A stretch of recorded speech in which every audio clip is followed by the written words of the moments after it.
అదృశ్యం. ఈ సినిమా పర్లేదు, ఓ మాదిరిగా ఉంది. అంటే సినిమాలో స్టోరీ సెటప్ అంతా బానే ఉంది గానీ దాన్ని ప్రాపర్ గా ఎగ్జిక్యూట్ చేసి సరైన పే ఆఫ్ ఇవ్వలేదేమో అనిపించింది.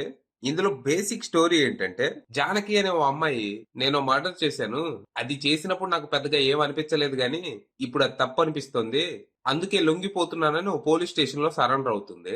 ఆ తర్వాత పోలీసుల్ని నేను బాడీ ఎక్కడ పాతి పెట్టానో చూపిస్తా అని తీసుకెళ్లి అక్కడ మీడియా ముందు మాట మారుస్తుంది. ఈ హత్య నేనే చేసే గాని నా చేత పోలీసులే చేయించారని చెప్తుంది. మరి తర్వాత ఏం జరిగింది? మీడియా ముందు తను మాటెందుకు మార్చింది? ఇంతకీ తను హత్య చేసింది ఎవరిని? ఎందుకు?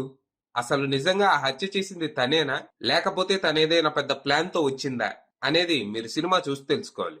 సినిమా ఫస్ట్ హాఫ్ బాగుంది, చాలా ఇంట్రెస్టింగ్ గా అసలు ఇక్కడ ఏం జరుగుతుందా అని ఆసక్తిగా చూసేలా చేస్తది. ఇంటర్వెల్ టైం కి అక్కడ ఏం జరుగుతుంది అనేది మనకు అర్థమైపోతుంది. ఇక సెకండ్ హాఫ్ లో రివీల్ చేయడానికి ఏం మిగలలేదు, దాంతో ఏదేదో చేశారు. సినిమా ఎటు నుంచి ఎటో వెళ్ళిపోయినట్టు అనిపిస్తది. అలా మొత్తంగా అబ్బో భలే ఉందే అన్నట్టు స్టార్ట్ అయ్యి ఏదో ఉందలే అన్నట్టు ముగిసింది. ఒకవేళ మీరు ఈ సినిమా చూడాలనుకుంటే ప్రస్తుతం ఇది ఈటీవీ విన్ లో ఉంది. ఇంట్రెస్ట్ ఉన్న వాళ్ళు అక్కడికి వెళ్ళిపోవచ్చు. అది విషయం.